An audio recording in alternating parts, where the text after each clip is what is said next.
اللہ रब्बुल आलमीन ने बयान फरमाया, सूदी कारोबार के हुर्मत को जानने के बावजूद अगर तूने सूदी कारोबार को न छोड़ा तो तुम अल्लाह उसके रसूल के लिए लड़ने के लिए तैयार हो जाओ। अरे हम एक छोटे मोटे केडर से, नेता से, एमएलए और एमपी से लड़ नहीं सकते हैं, पूरे कायनात के मालिक अल्लाह रब्बुल आलमीन से लड़ सकते हैं। उसकी ताकत हमारे और आपके पास है। अल्लाह के नबी करीम सल्लल्लाहु अलैहि वसल्लम ने एक हदीस के अंदर बयान फरमाया, सूदी कारोबार करने के कितने नुकसानात है, उसका कितना गुनाह है।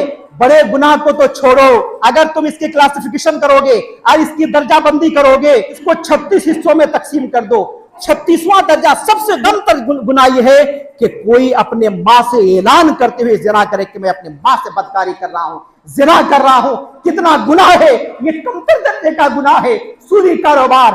पहले हम मर्द क्या करते थे, आज उन लोगों ने साजिश रची कि मर्द लोग तो सूदी कारोबार के अंदर मुलविस है, इनके घर को तबाह किया जाए, इनके घरों को बर्बाद किया जाए। जैसे यहूदियों ने मदीना में औस और खजरज के जो कुफार और मुशरिकीन थे उस वक्त, उन लोगों को बज़ाहिर मर्द क्या करते थे, हथियार और दौलत दे करके। आज इन लोगों ने घर की औरतों को लोन देना शुरू कर दिया, ग्रुप लोन के नाम पे, कि हम सहायता कर रहे हैं तुम्हारी, हम तुम्हारी मदद कर रहे हैं। और इस मदद के नाम से, कारोबार के नाम से ये गैर मर्दों के सामने बेपर्दा हो रही है, उनसे हंस हंस करके बातें कर रही है, यहीं से उनकी गैरत मर रही है। हम और आप बेगैरत हो रहे हैं, दुयूस बन जा रहे हैं। उसके बाद क्या होता है, चूंकि आरबीआई ने जिन जिन कंपनियों को, नॉन बैंकिंग फाइनेंशियल कंपनियों को ये इजाजत और परमिशन दी थी, वो उनके बारे में दिया था कि जिनके छोटे छोटे कारोबार है उनको मदद क्या करो ताकि ये लोग अपने कारोबार को बढ़ा सके। लेकिन ये लोग भोली भाली, बिल्कुल अनपढ़ या तो थोड़े पढ़ी हुई, बिल्कुल ना समझ जो औरतें हैं उनको जाके दे देते हैं मर्द के नाम पे, कारोबार करने के नाम पे। इनको कुछ आता नहीं है, खा पी करके खत्म कर देती हैं, घर के दूसरे जो अखराजात है उनके अंदर लगा देती हैं। वक्त आता है, अब ये किस्तें भर नहीं पाती हैं, किस्तें भर नहीं पाती हैं, वहां से अब प्रेशर आता है। प्रेशर आते आते अगर हम और मोहलत मांगते हैं, फिर हंसी मजाक की बातें आती है। अब ये भी दबी हुई है क्योंकि वक्त पर नहीं पहुंचा पा रही है। वो अब छेड़छाड़ करता है, बर्दाश्त करती है, गाली गलौज करता है, बर्दाश्त करती है। कितने ऐसे वाकयात हुए कि मुस्लिम लड़कियों के साथ नाजायज ताल्लुकात किया गया।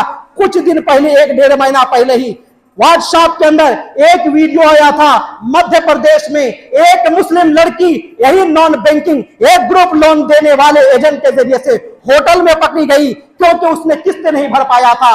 किस्तें ना भर पाने की वजह से उसने उसको अपने मोहब्बत में फंसाया और किस्तें माफ करने के लालच दे करके उनको होटल में बुलाया। मजबूर थी, चली गई, इज्जत लुटा दी। मेरे भाइयों, इस लोन ने, ग्रुप लोन ने, सूद ने हमारे और आपके दुनिया और आखिरत को बर्बाद करके रख दिया है। हमारा दीन खत्म हुआ, हमारा ईमान खत्म हुआ, हमारी मईशत चौपट हो गई, हमारी इज्जत और आबरू खत्म हो गई, हम और आप बेगैरत बन गए।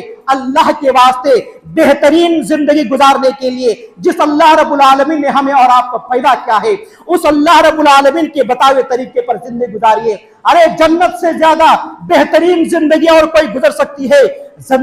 जन्नत में तो हर आदमी जाना चाहता है। हमारे और आपके बाप आदम अलैहिस्सलाम को अल्लाह रब्बुल आलमीन ने जन्नत में ही पैदा किया था, जन्नत में ही थे। अल्लाह रब्बुल आलमीन ने कहा था मेरी रहनुमाई के मुताबिक जिंदगी गुजारो, लेकिन शैतान, इब्लीस, मलऊन, खबीस ने जाके हमारे माँ बाप को कहा अल्लाह ने तुम्हें उस दरख्त का फल खाने के लिए मना किया है, जाके खा लो, तुम हमेशा हमेशा इसी जन्नत में रहोगे।